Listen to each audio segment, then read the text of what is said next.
Segunda parte. Catecismo Mayor prescrito por San Pío X el 15 de julio de 1905, edición de 1973. Capítulo 2, del primer artículo del símbolo. Primero de Dios Padre y de la creación. 22. Que nos enseña el primer artículo: creo en Dios Padre Todopoderoso, Creador del cielo y de la tierra. El primer artículo del credo nos enseña que hay un solo Dios, que es todopoderoso, que creó el cielo y la tierra, y todo lo que en el cielo y en la tierra se contiene. 23. ¿Cómo sabemos que hay Dios? Sabemos que hay Dios porque la razón lo demuestra y la fe lo confirma. 24. ¿Por qué se dice que Dios es Padre? Se dice que Dios es Padre, primero, porque es Padre, por naturaleza, de la segunda persona de la Santísima Trinidad, que es el Hijo engendrado por Él. Segundo, porque Dios es Padre de todos los hombres que Él ha creado, conserva y gobierna. Tercero, porque finalmente, es Padre por gracia de todos los buenos cristianos, que por eso se llaman hijos de Dios adoptivos. 25. Porque el Padre es la primera persona de la Santísima Trinidad.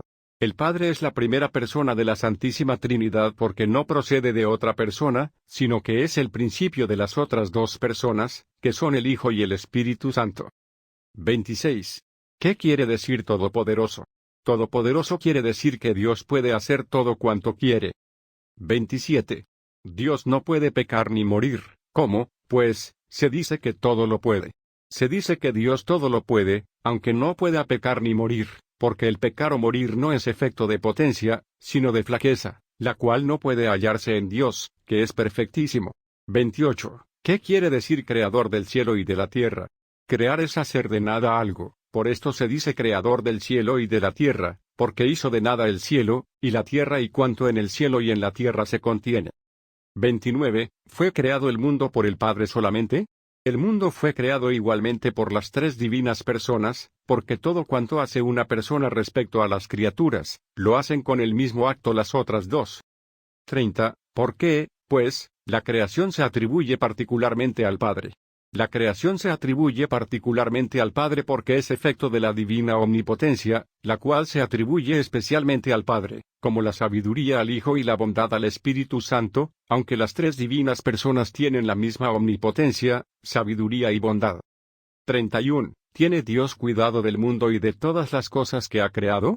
Sí, Señor. Dios tiene cuidado del mundo y de todas las cosas que ha creado, las conserva y gobierna con su infinita bondad y sabiduría, y nada sucede acá abajo sin que Dios lo quiera o permita. 32. ¿Por qué decís que nada sucede sin que Dios lo quiera o lo permita? Digo que nada sucede sin que Dios lo quiera o lo permita porque hay cosas que Dios quiere, y manda y otras que no las impide, como es el pecado. 33. ¿Por qué Dios no impide el pecado? Dios no impide el pecado porque aún del abuso, que el hombre hace de la libertad que Él le dio, sabe sacar bien y hacer que brille más y más su misericordia o su justicia. Segundo de los ángeles. 34. ¿Cuáles son las criaturas más nobles que Dios ha creado? Las criaturas más nobles creadas por Dios son los ángeles. 35. ¿Quiénes son los ángeles? Los ángeles son criaturas inteligentes y puramente espirituales. 36. ¿Para qué fin creó Dios a los ángeles? Dios creó a los ángeles para que le honren, y le sirvan y para hacerlos eternamente bienaventurados.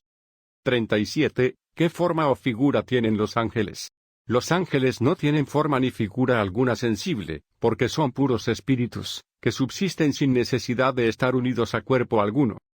38. ¿Por qué, pues, se representan los ángeles con formas sensibles? Los ángeles se representan con formas sensibles, primero, para ayudar a nuestra imaginación, segundo, porque así han aparecido muchas veces a los hombres, como leemos en las Santas Escrituras. 39. ¿Permanecieron fieles a Dios todos los ángeles? No, Señor, no permanecieron fieles a Dios todos los ángeles, antes, muchos de ellos, por soberbia, pretendieron ser iguales a Él e independientes, y por este pecado fueron desterrados para siempre del paraíso y condenados al infierno. 40. ¿Cómo se llaman los ángeles desterrados para siempre del paraíso y condenados al infierno? Los ángeles desterrados para siempre del paraíso y condenados al infierno se llaman demonios, y su caudillo se llama Lucifer o Satanás.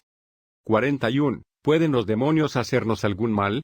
Sí, Señor. Los demonios pueden hacernos mucho mal en el alma y en el cuerpo, si Dios les da licencia, mayormente tentándonos a pecar. 42. ¿Por qué nos tientan? Los demonios nos tientan por la envidia que nos tienen, la cual les hace desear nuestra eterna condenación, y por odio a Dios, cuya imagen resplandece en nosotros. 43. ¿Por qué permite Dios las tentaciones? Dios permite las tentaciones para que, venciéndolas con su gracia, ejercitemos las virtudes y adquiramos merecimientos para el cielo. 44. ¿Cómo se vencen las tentaciones? Las tentaciones se vencen con la vigilia, la oración y la mortificación cristiana. 45. ¿Cómo se llaman los ángeles que permanecieron fieles a Dios? Los ángeles que permanecieron fieles a Dios se llaman ángeles buenos, espíritus celestiales o simplemente ángeles. 46. ¿Qué fue de los ángeles que permanecieron fieles a Dios? Los ángeles que permanecieron fieles a Dios fueron confirmados en gracia, gozan para siempre de la vista de Dios, le aman, le bendicen y le alaban eternamente. 47. ¿Sírvese Dios de los ángeles como de ministros suyos? Sí, Señor, Dios se sirve de los ángeles como de ministros suyos, y en especial a muchos de ellos hace custodios y protectores nuestros. 48. ¿Hemos de tener particular devoción al ángel de nuestra guarda? Sí, Señor, hemos de tener particular al ángel de nuestra guarda, honrarle, implorar su socorro, seguir sus inspiraciones y ser agradecidos a su continua asistencia. Tercer del hombre. 49. ¿Cuál es la criatura más noble que Dios ha puesto sobre la tierra? La criatura más noble que Dios ha puesto sobre la tierra es el hombre. 50. ¿Qué es el hombre? El hombre es una criatura racional compuesta de alma y cuerpo. 51. ¿Qué es el alma?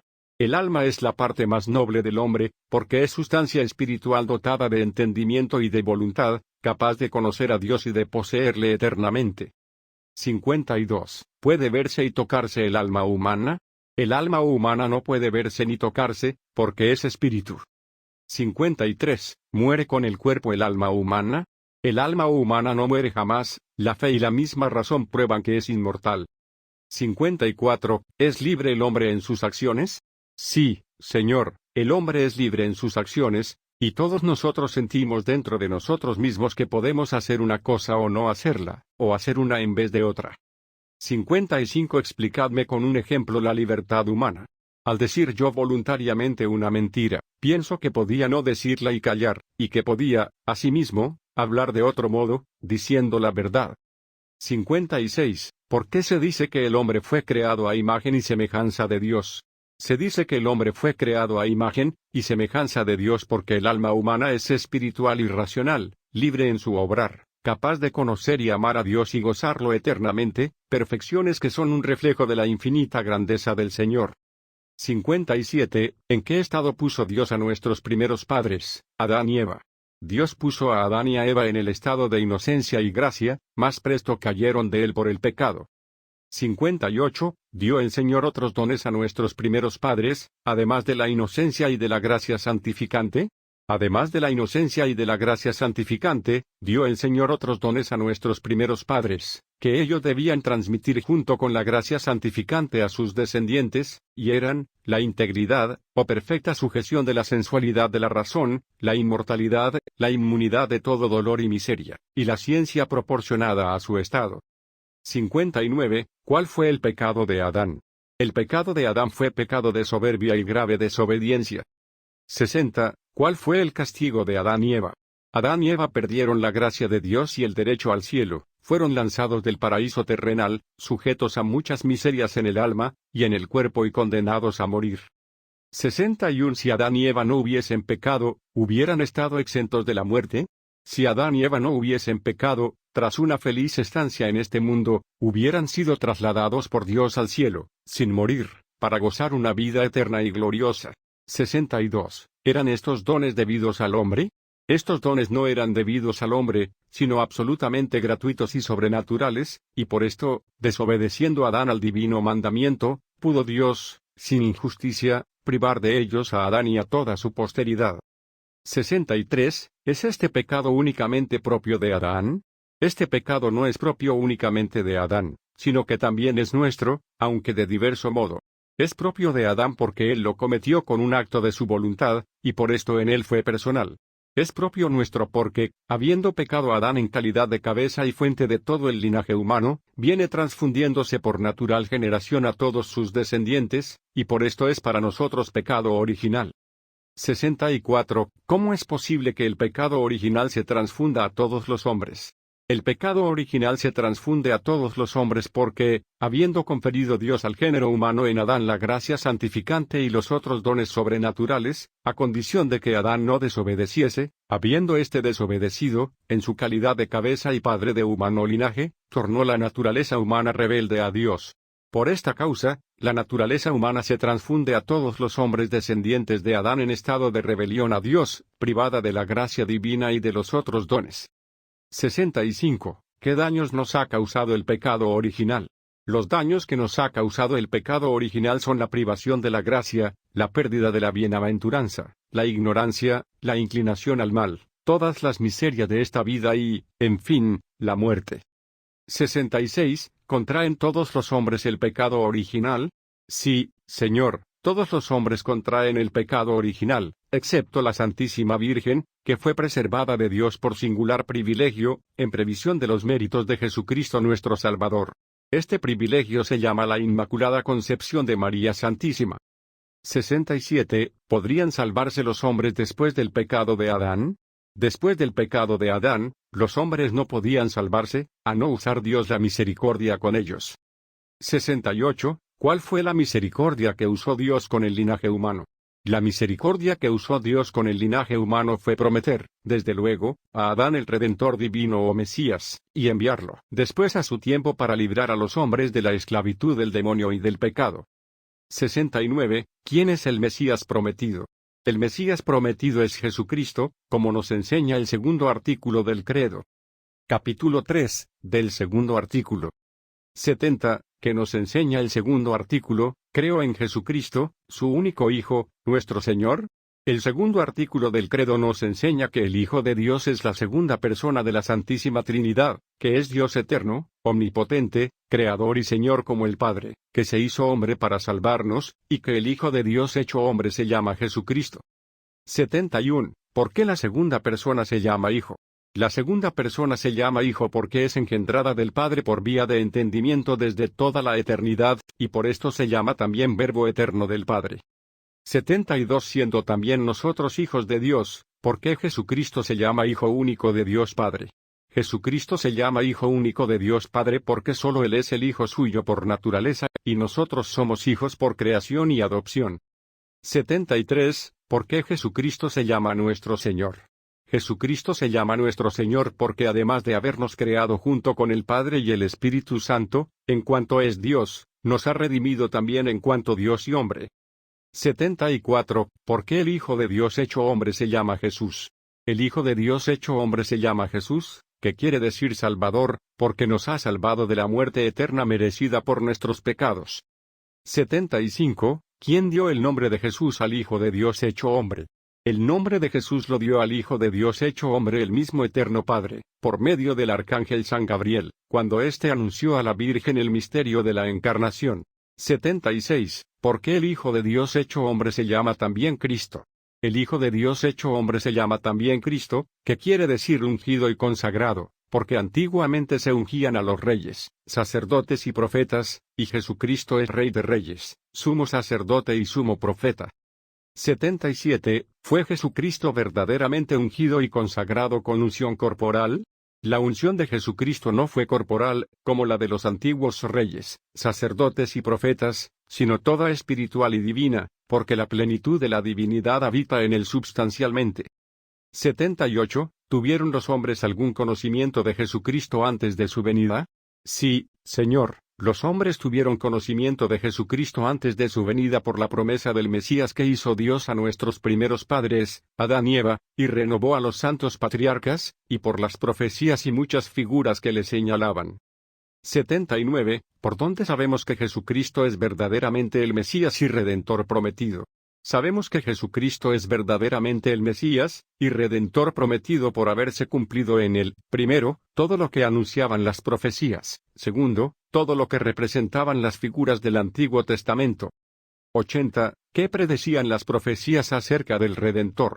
Las profecías predecían la tribu y familia de la cual había de nacer el Redentor, el lugar y tiempo de su nacimiento, sus milagros y las más pequeñas circunstancias de su pasión y muerte, su resurrección y ascensión a los cielos, su reino espiritual, universal y perpetuo, que es la Santa Iglesia Católica. 81. ¿Cuáles son las principales figuras del Redentor en el Antiguo Testamento? Las principales figuras del Redentor en el Antiguo Testamento son el inocente Abel, el sumo sacerdote Melquisedec, el sacrificio de Isaac, José vendido por sus hermanos, el profeta Jonás, el cordero pascual y la serpiente de bronce levantada por Moisés en el desierto. 82. ¿Cómo sabemos que Jesucristo es verdadero Dios? Sabemos que Jesucristo es verdadero Dios, primero, por el testimonio del Padre cuando dijo, «Este es mi Hijo muy amado, en quien tengo todas mis complacencias, oídle». Segundo, por la atestación del mismo Jesucristo, confirmada con los milagros más estupendos. Tercero, por la doctrina de los apóstoles. Cuarto, por la tradición constante de la Iglesia Católica. 83. ¿Cuáles son los principales milagros obrados por Jesucristo? Los principales milagros obrados por Jesucristo son, además de la resurrección, el haber dado salud a los enfermos, vista a los ciegos, oído a los sordos, vida a los muertos,